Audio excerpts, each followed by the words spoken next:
Shalom, Bapak, Ibu, dan saudara-saudari yang terkasih. Jumpa lagi dalam Sikat Sabda Iman Katolik, Sabtu Pekan Biasa ke-34, 27 November 2021. Bacaan dari Injil Lukas bab 21 ayat 34 sampai 36. Marilah kita siapkan hati dan pikiran kita untuk mendengarkan sabda Tuhan. Semoga Tuhan beserta kita sekarang dan selama-lamanya. Inilah Injil suci menurut Lukas. Dimuliakanlah Tuhan. Pada waktu itu Yesus berkata kepada murid-muridnya, "Jagalah dirimu, jangan sampai hatimu syarat dengan pesta pora dan kemabukan serta kepentingan-kepentingan duniawi. Dan jangan sampai hari Tuhan tiba-tiba datang jatuh ke atas dirimu seperti suatu jerat. Sebab ia akan menimpa semua penduduk bumi ini.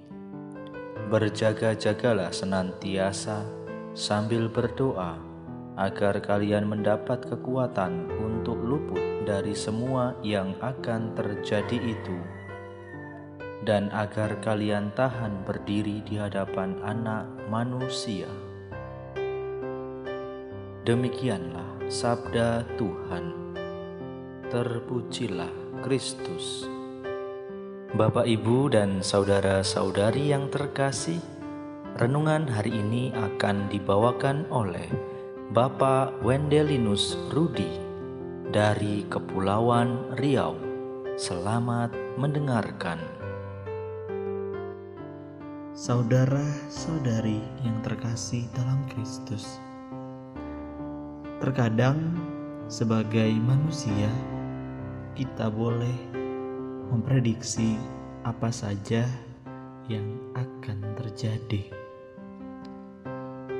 Tetapi ada satu hal yang perlu diingat, bahwa manusia tidak pernah tahu bahwa apakah prediksi itu tepat atau justru melenceng dari kenyataan. Satu-satunya yang bisa kita lakukan hanyalah berjaga-jaga. Jangan lengah sedikit pun, maka bisa fatal akibatnya. Dalam Injil Lukas bab 21 ayat 34 sampai 36 berbicara mengenai prediksi tadi. Sama halnya dengan janji kedatangan Yesus kembali.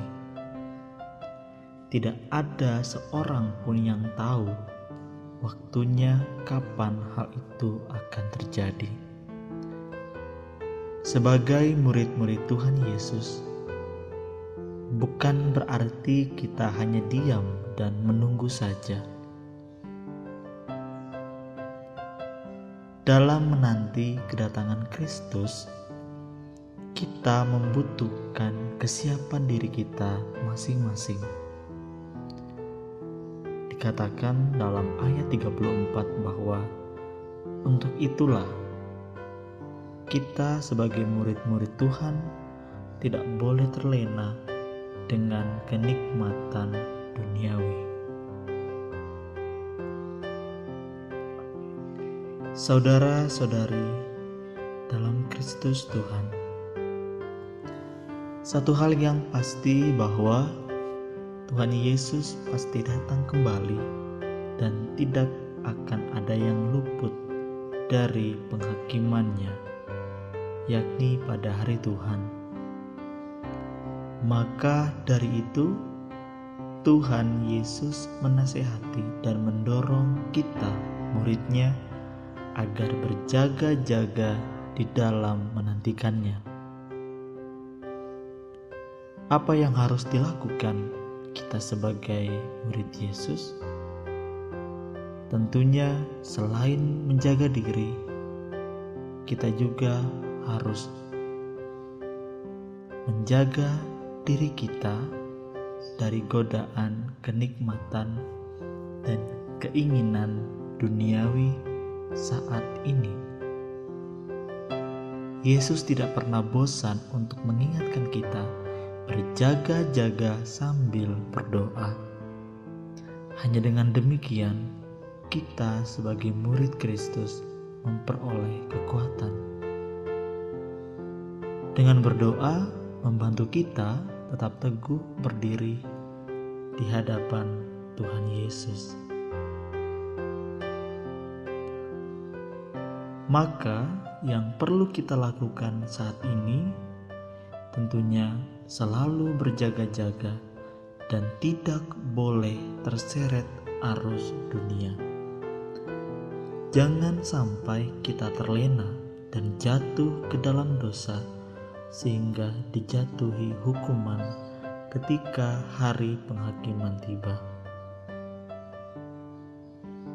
Tetapi pada kenyataannya, bukankah kita seringkali tergoda dan terlena akan kenyamanan yang dunia tawarkan kepada kita? Sehingga pada akhirnya kita mudah terseret arus zaman yang terus merubah saat ini. Semoga melalui sabda Tuhan pada hari ini mengingatkan kita untuk tetap berjaga-jaga. Mari kita membuka mata, telinga, hati, dan pikiran kita untuk teguh berdiri di dalam iman kepada Yesus Kristus. Amin.